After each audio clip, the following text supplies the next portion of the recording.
Hey, what's going on, everyone? How you guys doing today? My name is Matt Jarbo. This is Three Buck Theater, and it's sad to see what happened to Birds of Prey. It really is sad to see everything that's happened to this movie because, from what I've been hearing from everyone I know who has seen it, it's enjoyable. It's fun. It's an entertaining movie.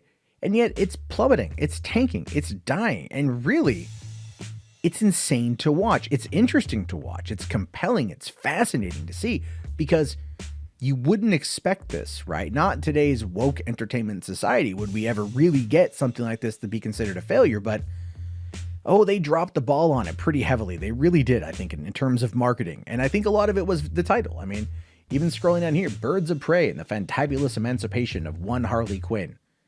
It's too much. It's meant to be quirky. It's just too much. Never mind the marketing itself was kind of lame, right? It just kind of was. And then over the course of the week, we find out that Warner Brothers basically changed the name of the movie. Not, officially changed the name of the movie, but they changed it at movie theater outlets in order to let people know what kind of movie it was, right? They go, Harley Quinn, Birds of Prey. Like I saw an advertisement that have that, but it shows down here that so Birds of Prey is not changing its title with its marketing materials intact. Rather, a display change was suggested to exhibitors by Warner Brothers to help with SEO optimizations, searches, and ticket reader boards.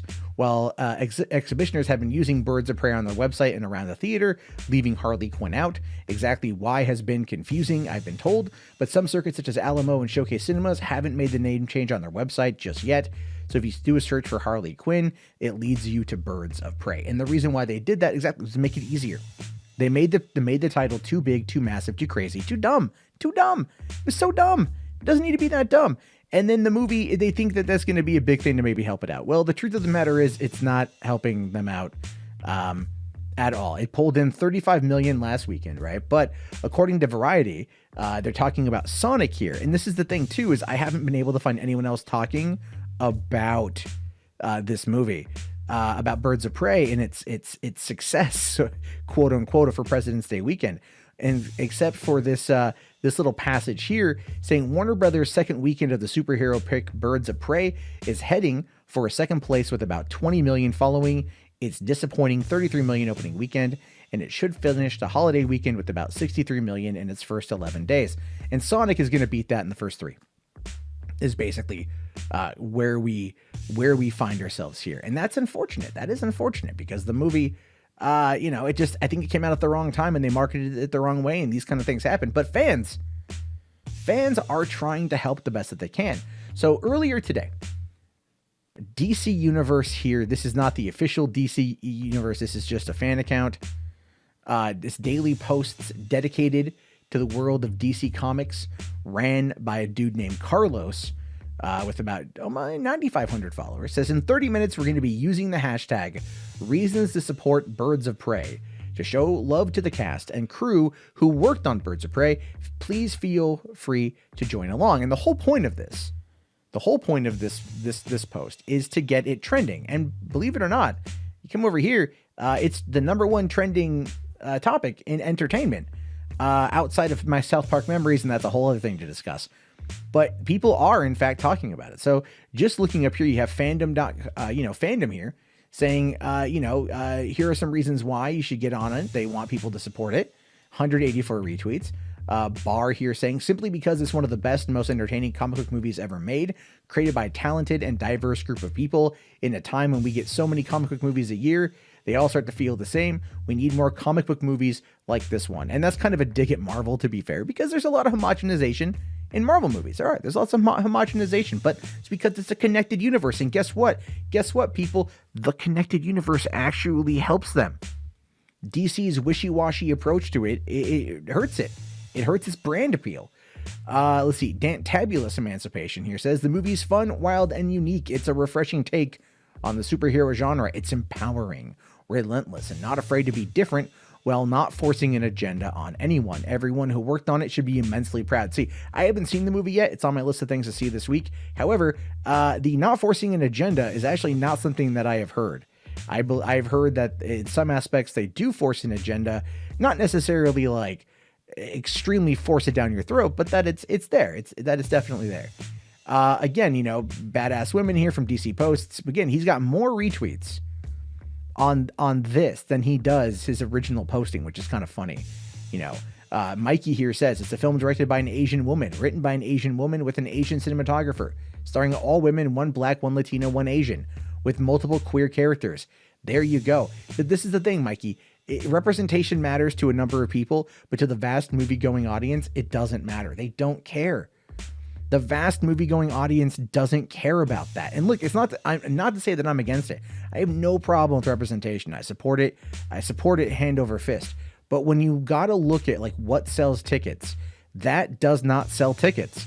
It doesn't, not anymore. And even if it ever did, people don't want to go there thinking that they're going to be hit in the face with the salmon and have someone just yell message. Nobody wants that.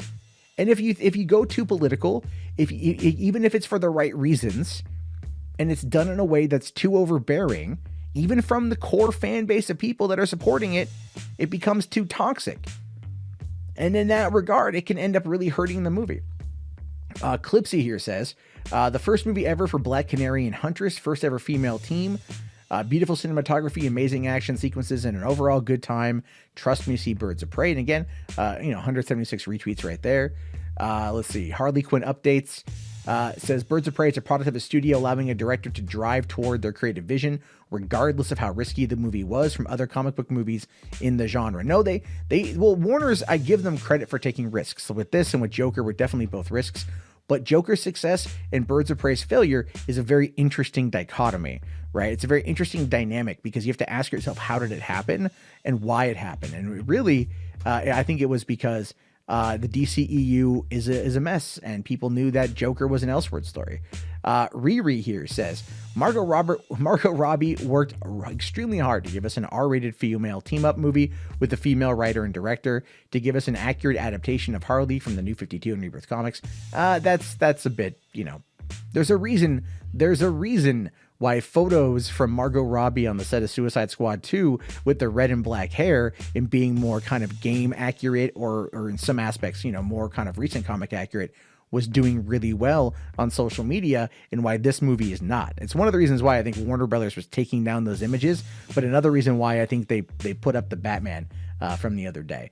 And again, more people are talking about it. More people are tweeting about it. And it's a lot of the same accounts, but they're just retweeting a lot of the same stuff, but they're getting retweets and it is trending, So a lot of people out there support it, right? A lot of people out there really want to see the movie get the support that it needs, but it's not being shown in the theaters right now. It dropped from 33 million to 20 million in its second weekend, which is honestly a far larger drop off than I anticipated. I thought that with it being Valentine's Day, people would go out to go see it, but unfortunately it just it failed to get there. Now, if the budget itself is at around, if it's at about 30 or $87 million, the movie will definitely find itself probably turning a small profit, but this is going to set back the DCEU and these kind of experimental film types for quite some time. Warner's took a shot, but the problem with Warner Brothers is when they feel like they've made mistakes, and when they do make mistakes, instead of learning from their errors, they run back in their hole and they try to overanalyze the situation to figure out what went wrong.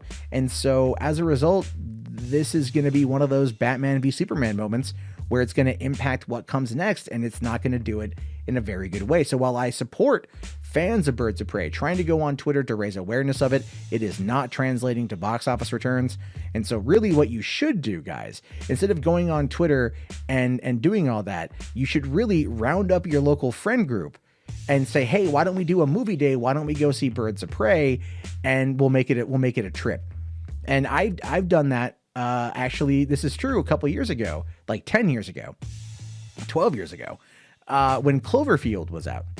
I went to go see the movie a bunch. I saw it a bunch, but the last time I went to go see it, I was like the last weekend it was playing, and I organized a bunch of my friends to go and see it. I had about 15 people show up. I took my mom to go see it.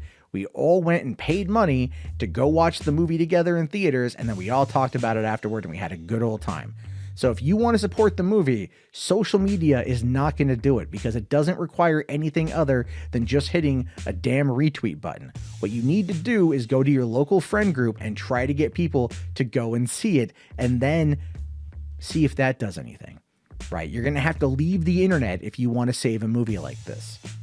Just saying, that's kind of the way we find ourselves. And so I wish you guys the best of luck. I plan on seeing it this week. I hope it's good. I'm sure you guys will tell me if you think it's good or bad or whatever, but I want to hear your overall thoughts. Let me know down in the comments below. I'll talk to you all later. Have yourself a great day and peace out.